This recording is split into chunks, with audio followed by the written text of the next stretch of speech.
You know those moments when like weather people wear green accidentally and then their like tie or shirt blends into the green screen? That's how I feel about this hat in this moment.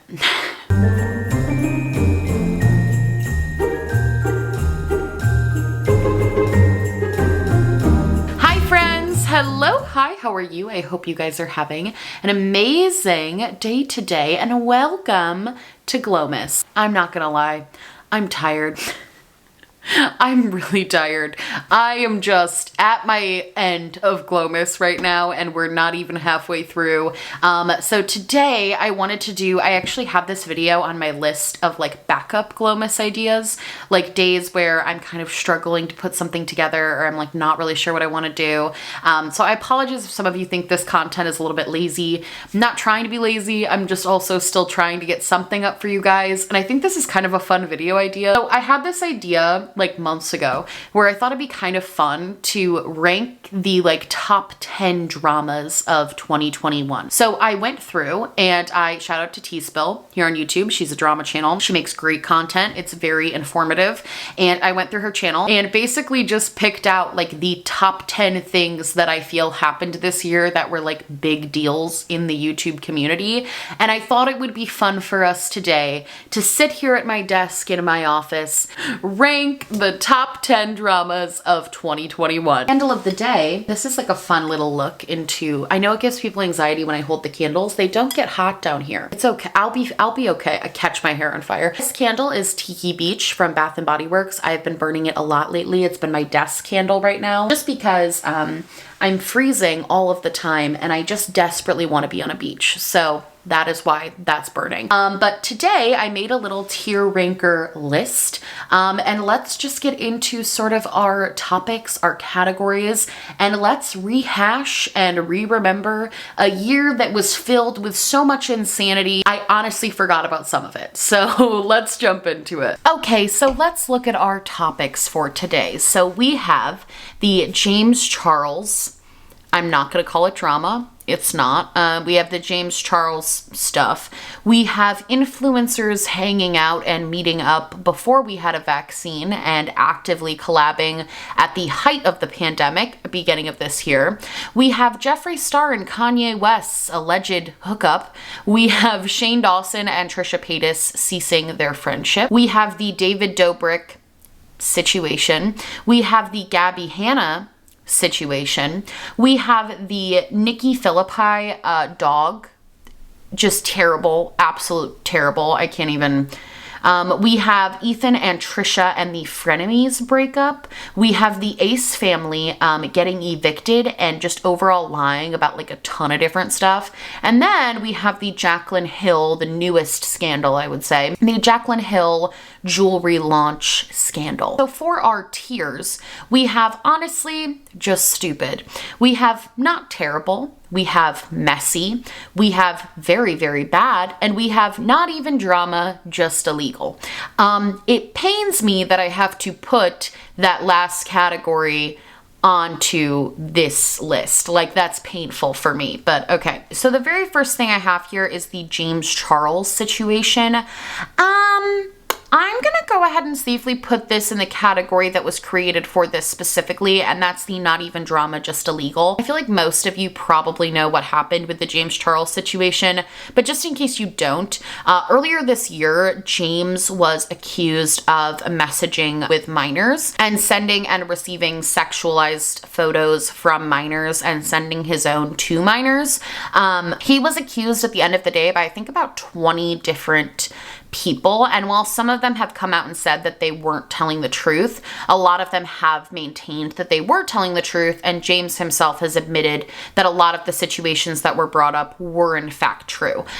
So I'm gonna put this in the not even drama, just illegal category because what he did was illegal, number one. And number two, I think that this situation in particular was kind of a turning point for a lot of people. I think it was kind of crazy that a lot of people who are commentary drama, T channels, whatever, had to then start covering, like, we went from covering Morphe code scandals to like James Charles inappropriately messaging minors and doing predatory things. And I think that that in general was just something that was kind of put like a dark cloud over the community for a long time, because even though we could all kind of agree like these are terrible actions and they're indefensible, it was still sad that I think YouTube had taken such a sharp turn into like actual predatory behavior, and it was also just a lot. So that one is going to be down there. I'm pretty sure this is the only one that's down there, or maybe a second one, but yeah, not even drama, just illegal. I think pretty much perfectly sums up the James Charles situation in a nutshell. I did this in one of my previous videos where I was talking about like the sister Geddon stuff, because if you don't know, I just made a whole video,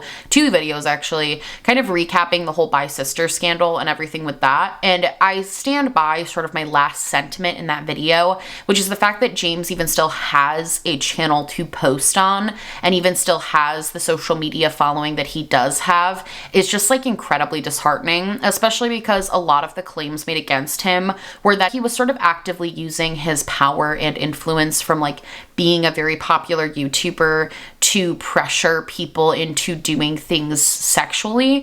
And I just think that's gross. So yeah, that one goes in there. The next drama, influencers who refuse to stop hanging out with each other. This one was super interesting. I picked this picture, which is of Larry, James Charles, Noah Beck, Chase Hudson, Dixie D'Amelio, and Charlie D'Amelio, who if you don't know who those people are, that's okay. I didn't either until like last year, and it's only because they're all over the TikTok drama world. These people are just kind of examples. They're not the only people that did this, so I don't want it to seem like I'm just pinpointing them. There were tons of influencers who at the beginning of 2021, before we really had a vaccine plan, when numbers were still at sort of all-time highs with COVID, who were still actively collaborating together, going on vacations together, going to parties together, traveling together. And I think that this would probably go in the very, very bad category, although it low-key could also fall in the illegal category, because I know there was a time frame when this was happening when there were stay-at-home mandates and you like had to stay at home. No, I'm gonna just keep it in very, very bad. This was really bad, literally simply because I don't think even now influencers fully realize, especially the ones who are like really out and about, posting collabs constantly, doing stuff with people all the time. I don't even think that now they realize how truly bad that was and like how fucked up it was that not only were they putting themselves and the people immediately around them in danger, but that they were actively going and promoting hanging out with people in a time when we were not supposed to be doing that. Like in a time where hanging out with your friends for the holidays could literally cause a super spreader event that could kill tons of people. So I think that this one was really, really bad for me. And I think it's easy to sort of forget that all of this happened, especially now that people are vaccinated. It's much more commonplace for people to kind of go out and about now, see their friends. I know I see my friends a lot more now than I was, especially in like the peak of COVID. I think the vaccine has kind of let us go back to at least a little bit more normalcy, which is good, obviously. But I think that it's important to not necessarily forget, especially with influencers like this who had like millions and millions and millions of young followers. I feel like it's important to not forget that those actions still happened, and that they still promoted to their very, very, very young fan base that like getting together for the holidays was a good idea and a good thing to do, especially because during the time that this photo was taken and also a lot of influencers were doing all these in-person collabs, like during this time, there were literally so many warnings from our government, especially in the United States, telling people to not gather for the holidays and to not get together. Like I stayed and did a Zoom Christmas and a Zoom Thanksgiving with my family because it just wasn't safe to go be with your family during this time. And I also think one of the biggest excuses that influencers gave for this behavior was they basically said that for their jobs, it was required for them to collab. I still very much beg to differ on that.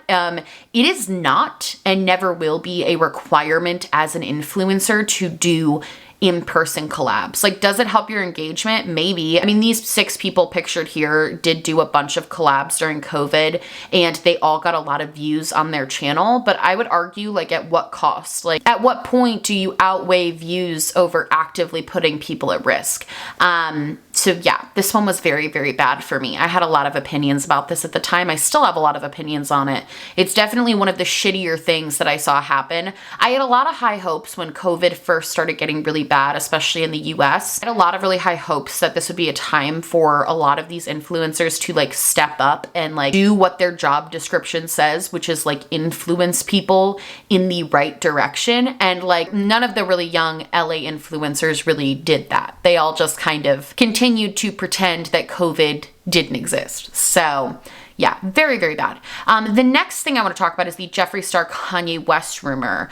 Honestly, just stupid. It was so stupid. I can't believe, first of all, the fact that this was started with like no evidence, nobody had any sort of like real tea as to what happened. Nobody could provide any like receipts or proof that this happened. Basically, the rumor was, if you missed this, was that Kanye West and Jeffree Star were having like a secret love affair, and it was super well known throughout like the Hidden Hills community in California that they were having this like affair. I just honestly think like it's not that this is like unbelievable necessarily, because honestly, like, it's not unbelievable at this point. Like, after the past 2 years I've had, nothing surprises me, but it's more so honestly just stupid because like I don't know how this became such a widespread rumor that so many people believed. I also like I do not like Jeffree Star, and I did not like the fact that this gave him ammunition to make like clickbaity videos talking about the situation and like pretending like it was true, like making subtweets like joking about that this was true. Honestly, overall, it was just kind of dumb. I think this was at a time on the internet when there wasn't a lot happening, and so people were just like making up bullshit in order to like entertain themselves because we were all low-key still stuck at home. But there was never any truth to this rumor. There was never any receipts pulled that like insinuated this could even be remotely true. It was literally just a random girl on TikTok who, by the way, is like known for trolling on TikTok. She constantly makes videos trolling people. She's one of the people who did the toilet seat licking challenge during the peak of the pandemic. So why her word was trusted in the first place is beyond me. The only thing I think is like kind of funny about this situation is the fact that she literally had to issue an apology for lying and posting this video as like a joke because it got so out of hand and so many people believed that it was true. I feel like this is the 2021 equivalent to that prank video where that group of guys convinced people that Justin Bieber ate a burrito sideways.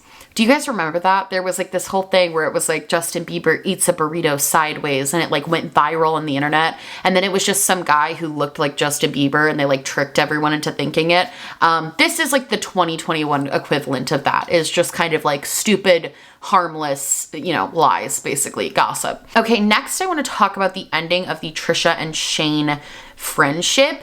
This was huge when it was happening. This was before Frenemies ended, and Trisha had a very large platform in order to talk about their sort of, you know, beliefs on things and their drama and their tea. And boy, did Trisha spill a lot of tea. Trisha and Shane friendship ending, I'm gonna put it in messy, because it was messy. And on top of that, I took a lot of issue with this. This was happening sort of when the Trisha Paytas redemption arc was starting to happen, where people were seeing this sort of side to Trisha on Frenemies that they really liked. And so Trisha was sort of starting to become really popular again. I took a lot of issue with this only because it just felt really convenient that Trisha's like the epitome of the like, I can excuse racism, but I can't excuse blank memes. Like that is Trisha Paytas in a nutshell. Trisha literally did not care about Shane being this like horrible person to a lot of different marginalized groups of people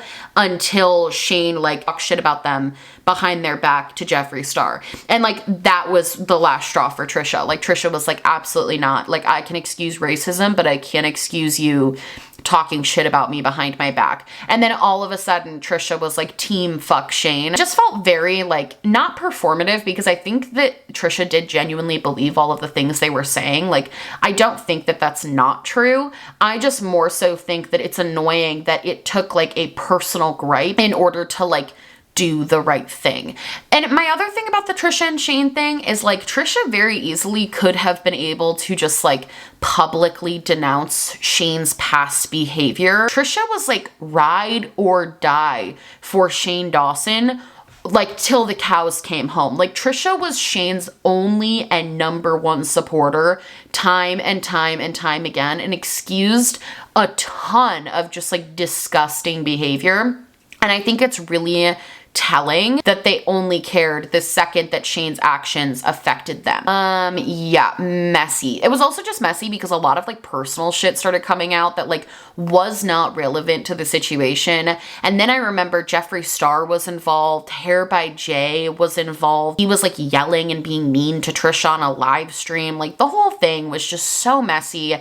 Felt like it was never going to end because all of these people just kept going, like, honestly, it wasn't even people going back and forth. It was literally just Trisha. The only person that I think actually publicly responded to Trisha besides the Hair by Jay guy was Ryland on his podcast. I know he briefly talked about it, and it was just kind of like, you know what? Anything involving Trisha, I feel like ends up being a little bit messy. Yeah, I stand by that. The David Dobrik situation. I'm also going to put this in not even drama, just illegal, because I didn't think this was drama. I think a lot of people got really caught up in the David Dobrik situation with other facets of it, because I know there was so much coming out at one point in time. Like all of these old vlog clips were resurfacing, all of what, like there was just so much happening with him all at once, where it felt like one minute he was like on top of the YouTube world and the next minute he was like crashing down. To me, the reason that this fell into like not even drama, just illegal, was number one, the microaggressive behavior that he was accused of by his former friend Seth, and number two, the literal like that David Dobrik orchestrated against his friend Seth. And not only that, but also of a too drunk to consent girl. I think the one thing I've hated about commentating on drama in 2021, and the one thing I've hated about talking about all of this, and one thing that honestly fucked with me more than anything else, like the James Charles situation was really bad, but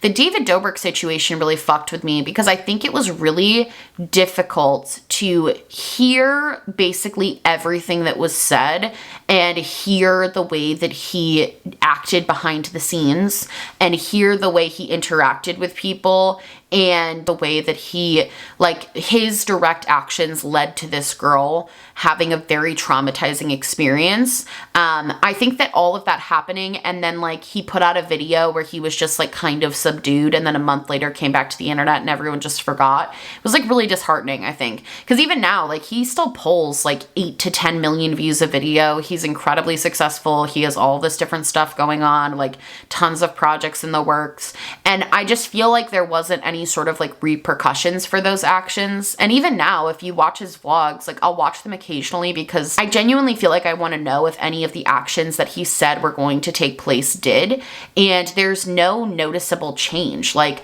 he still has his friends do incredibly like dangerous stuff. He still actively puts people who are way too intoxicated to consent in his vlogs. Like, it just doesn't feel like there was any actual action that was taken. I think what it shows to me is that like when you're a straight white male, you can do whatever you want.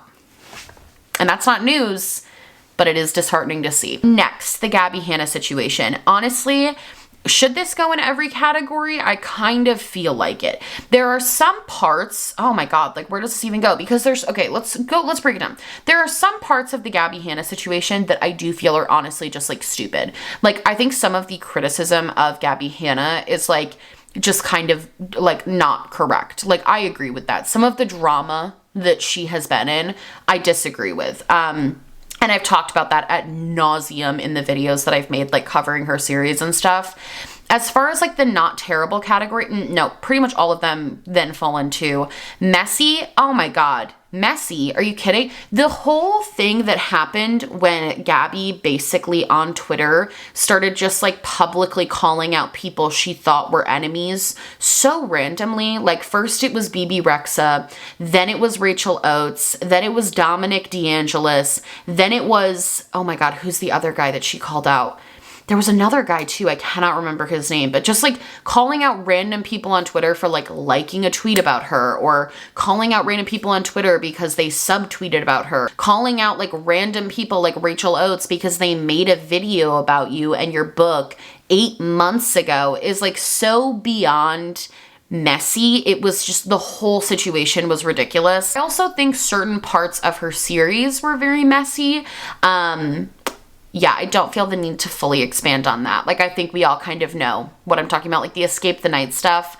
All of that just got very messy very quickly. The very, very bad category would be anything to do with Jessie Smiles. I think if we're like really recapping stuff here and thinking about the situation as a whole, I would put this whole situation in the like very, very bad category. And that's really just because just a lot of like lying and manipulation on her part.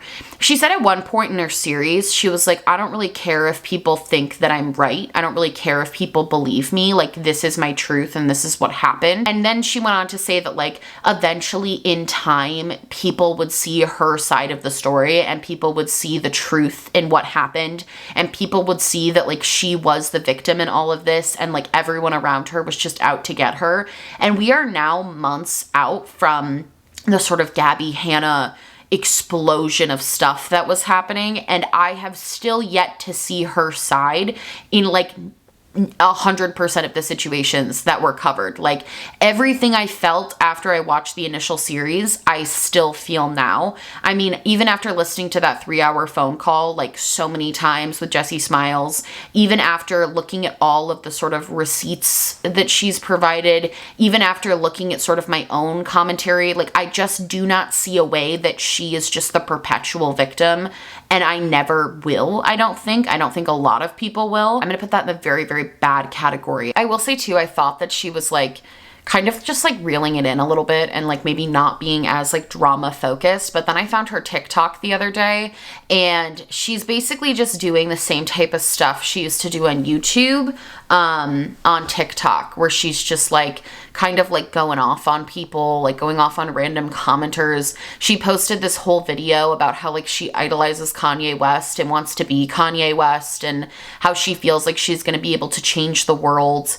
And like, it was just a lot. So like, I don't know, she's not doing anything really wrong right now, but the summer of 2021 was definitely a very, very bad summer in the commentary space. And Gabbie Hanna was the catalyst of a lot of that drama. Nikkie Phillipi. Okay. I know technically what Nikkie Phillipi did was not illegal. However, it should be. Nikkie Phillipi basically had a dog. She's a vlogger. Let's start there. She's a vlogger. It was a family vlogger, and she had this dog. The dog, I guess, allegedly bit one of her kids. I believe it was her 2-year-old. And instead of like trying to put the dog into training, trying to do all of these things that would be, you know, the right thing to do as a responsible dog owner, Nikkie and her husband basically just decided that they were going to be putting this dog down. They had someone come over to their house and put the dog down. It was really sad. This was awful. Oh my God, this was terrible. Her and her husband said in their explanation video that they had called like the SPCA and they had tried to give this dog Bowser a new home, and that they told them that they couldn't do that. And then the SPCA came out and was like, that is a lie. They never called us. And then she tried to say that like the SPCA was lying, but it's like they have no reason to lie.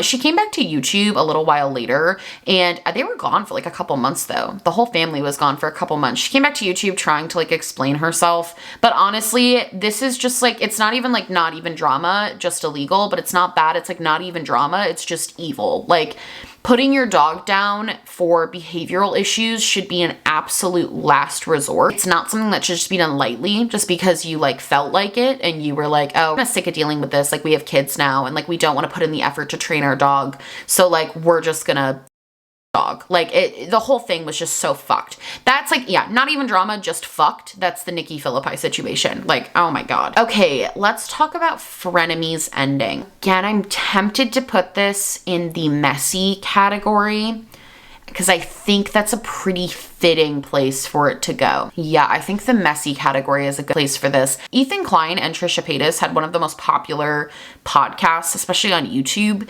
in the show Frenemies. It was basically just the two of them like shooting the shit as like friends who were enemies, but now they're actually friends. For the year of like 2020 into 2021, we kind of got to see their friendship form. And I think a lot of people, especially fans of the show, were really invested in their friendship and really invested in them as people. So when Trisha posted her video that she was leaving Frenemies pretty randomly, a lot of people were really surprised and shocked. Basically what it boils down to, in my opinion, is that I think Trisha was pushing a lot of boundaries and was pushing a lot of like Ethan's boundaries and was sort of testing him to see if he could like deal with if Ethan was like a real friend, like if Ethan was gonna like stick around. And I think that Trisha just pushed it way too far. Like they ended up just taking the whole situation too far to a place where they couldn't really come back from it. Trisha basically accused Ethan of taking 5% and like not fairly compensating them. They accused Ethan of like not properly handling things correctly, like interpersonally. I think at one point they even accused Ethan of sexual harassment. They accused Ethan of being horrible to them, being a horrible person, being like a piece of shit, a liar, a manipulator. The whole thing was just so messy because there was so much back and forth. I think the only real problem that Ethan had in this whole situation was that he has an inability to like not respond to things. Like Ethan always goes back and forth just a little bit too much because I think that he really always wants to get the last word in. But as far as like Frenemies actually ending, like that whole thing happening, I don't really think that he did anything wrong. This might be an unpopular opinion, but I don't really think he did anything wrong in terms of like the show ultimately ending. I think that Trisha was being absolutely ridiculous for complaining about only getting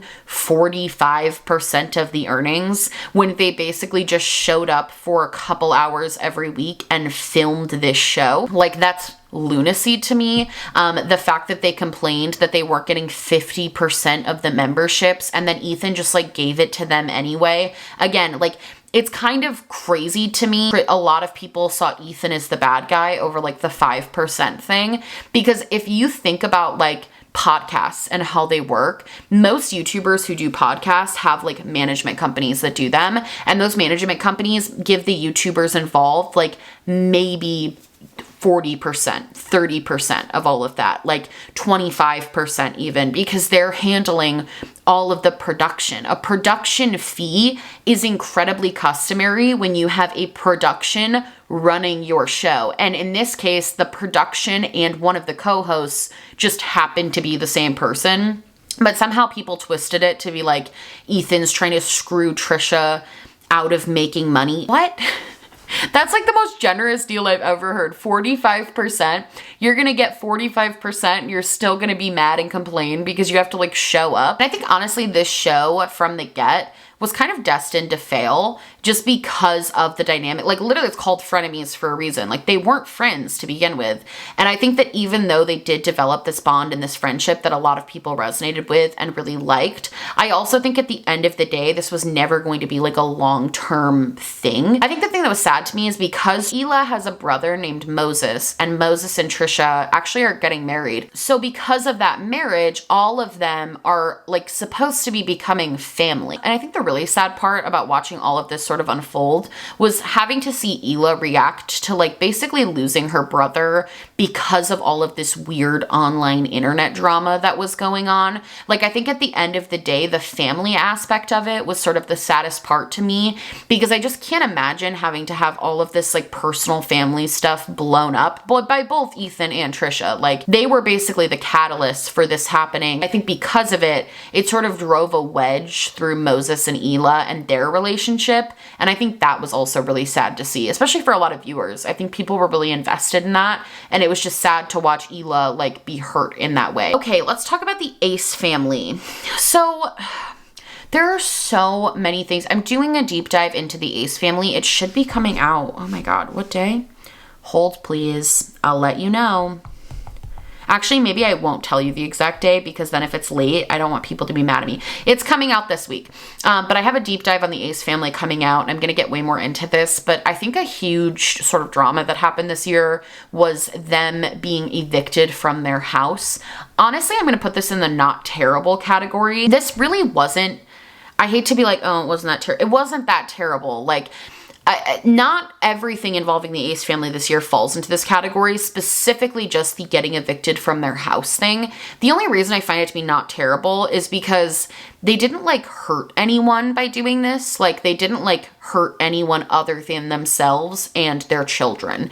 And like, at the end of the day, like they made a lot of mistakes, obviously. Like they owe a ton of money in taxes. They owe a ton of money on this property that they can't pay off. There's like a whole bunch of lawsuits against them because of all of this stuff. But at the end of the day, them foreclosing on their home doesn't like hurt anyone but them. It's just, I think the reason that people found it so entertaining to watch and talk about is mostly just because, what's the word? It's not, they were bragging. Like they were just bragging so much about this house when they were building it. And like they were constantly talking about it. And I think that them buying that big mansion in LA honestly was the biggest start to them becoming so stupidly unrelatable. Like it's not even funny how unrelatable they became once they built that mansion. It was like they were just like worlds away from everyone else on planet Earth. Like they were living in their own planet in that house. And I think that the reason the foreclosure was kind of like not funny, because I don't think it's funny. I don't think it's funny that like 3 kids lost their home. Like I don't think that's funny. I more so think the reason that people were so interested in it is mostly because they hyped up this house so much, constantly denied that they were foreclosing on the house, constantly denied that all of this was happening, like really like pretended like people couldn't read court documents.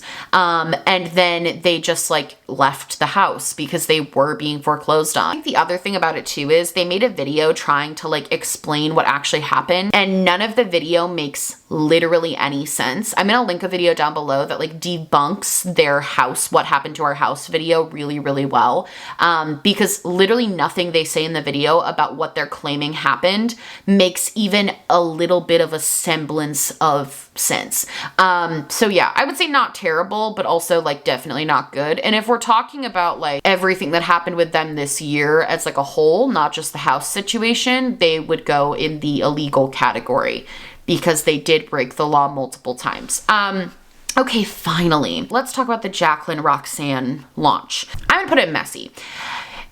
Here's the thing, okay? Jaclyn launched her jewelry line and she had a bunch of different jewelry, a bunch of different price points, and a lot of people got the jewelry and it very quickly turned their skin green. Sometimes that can happen to people who just have like interactions with metals, but a lot of the people that were posting it were saying that they'd never had that interaction before, and that usually can be an indicator of a sort of cheaper metal being used. At this point, she just consistently is putting out like not super great products. I know that some of her makeup people like, and like I can respect that some people like her makeup stuff and like whatever, but as far as I'm concerned, like there is just always this like undertone of negativity, and I just feel like it's one of those like where there's smoke there's fire situations. Like it can't just always be that like the people working for her fucked up and like she's just the innocent victim. Like at some point there's just negligence happening with her businesses. That's just kind of what it is. I think my biggest problem with the Jaclyn Hill stuff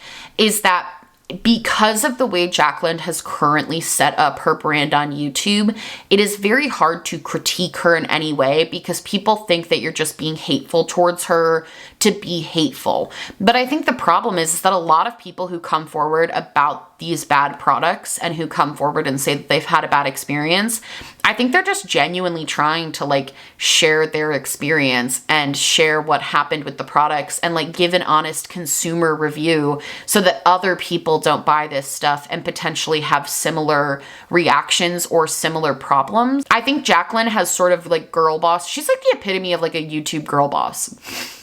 Am I wrong? Like, Jaclyn Hill is the girl boss of YouTube. Like, she basically just girl bosses Too Close to the Sun constantly. I feel like people should be encouraged to make their opinions about her products known, because when they are consistently this bad and consistently have this many problems, people should be aware and should be allowed to be informed consumers on the products that they are about to spend their money on. That one was messy. I would say most stuff, again, it's kind of like Trisha and Jaclyn. I would say most of the stuff with them is just ends up being messy. That's just kind of par for the course, I think. So yeah, I think that is everything for my top 10 dramas of 2021 and my ranking. I love you guys so much. Be sure to let me know down below what your opinions on these dramas are. If you think I ranked them well or not, I'm very curious to know. I love you guys so much. If you like this video, please like and subscribe, or just subscribe, or do neither. I'm honestly just so happy you're watching me. Thank you so much for being here. My merch, including my limited edition Glomus merch, my social medias, and my podcast and vlog channel where I'm posting daily this December, will be linked down below. And yeah, I love you guys so much, and I will see you in the next one. Bye!